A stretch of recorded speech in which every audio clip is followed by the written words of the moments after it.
नमस्कार। मो ना गोपाल कृष्ण दास। मु यूआईएस कैंसर फाउंडेशन चैरिटेबल ट्रस्ट रो प्रतिष्ठाता आउ मैनेजिंग ट्रस्टी। खाली सेतिकी मोर परिचय नुहे, मु गोटे मनीष। तापरे मु टिके लेखा लेखी भी करे, ओडिया रे लेखा लेखी करे, किंतु ता भितरे भी सबुठु भलो कि मनीष पणिया ताकू आदरी नैथिबा मनीषटिए मु। जेमिति कि आजिकाली दुनिया रे आम माने मनीष पणिया भूली जाउचंती। किए गोटे दुखरे पड़िथिले, कष्टरे पड़िथिले, आमे तांको केबे साहाय्य करूनांती। सेटा आमर करिबा कथा नुहे। 2024 तो पळेई गला, 2025 आसीबो। मु सारा ओडिशावासी को गोटे कथा कहबाकू चाहूची जे 2025 आम पाई कि समस्त पाई कि भल सुख समृद्धिर दिन हो। आमे मनीष पणिया को भूलिबानी। जेमती मनीष पणिया आम भितरे आगुरु थिला, आमे सेई भलिया मनीष पणिया देखि चलिबा। भगवान दयारु आमे समस्ते भलरे अछंती, आगु समस्ते भलरे रहिबा।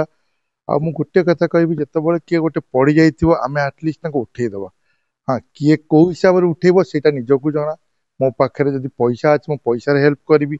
मो पाखरे जदि पैसा नै, मु ताकू बଳରେ हेल्प करिवि।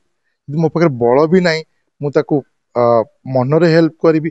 किछि नहले भगवान को डाकिबि कि प्रभु ता दुख ता दुर्दशा दूर हो जाऊ। यूएस कैंसर फाउंडेशन आज की सेही कॉन्सेप्ट धरिकी 2016 रु आरंभ होइतला, आज पर्यंत चली। आज आपण मानक सहयोग रे प्राय 334 कैंसर पेशेंट भल हो गले। 6000 कैंसर पेशेंट को आम सेवा दे सारी।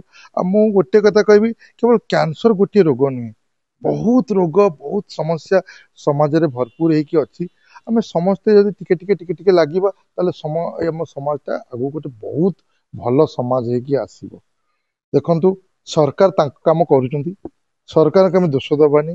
कहना केवल सरकार चाहिले हेई पारिबोनी, से कथा हेई पारिबो से कथा नुहे। आम मानकर भी सहयोग दरकार। सरकार सहित हाथ मिले आमे जदि टिके टिके टिके टिके हेल्प कर चलिबा, ताले आम समाज भल होई जिवो। आ 2025 पुणी आम पाई गोटे सुखर समृद्धिर दिन नेकी आसीबो। नमस्कार।